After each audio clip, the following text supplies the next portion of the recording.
আজকে টিফিন বক্সে কি নিয়েছি তাই নিয়ে চলে এলাম আমি বৈশাখী। প্লেন পরোটা করেছি।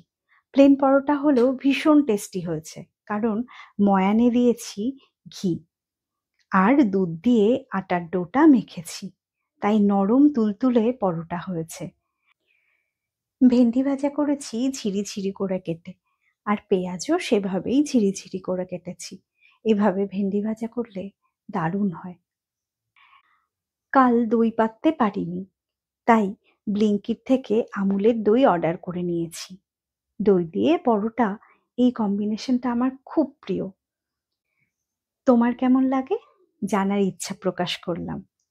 আজকে ফলের মধ্যে রেখেছি আঙুর। ব্যাস, আজকে টিফিন বক্স আমার প্যাক করা কমপ্লিট হয়ে গেল। এবার তাড়াতাড়ি রান্নাটাও সেরে ফেলি, কেমন? এদিকের কাজ মিটিয়ে ছুটতে হবে সময় মতো কর্মস্থলে। তাই আজ আসলাম। টাটা, সবাই ভালো থেকো।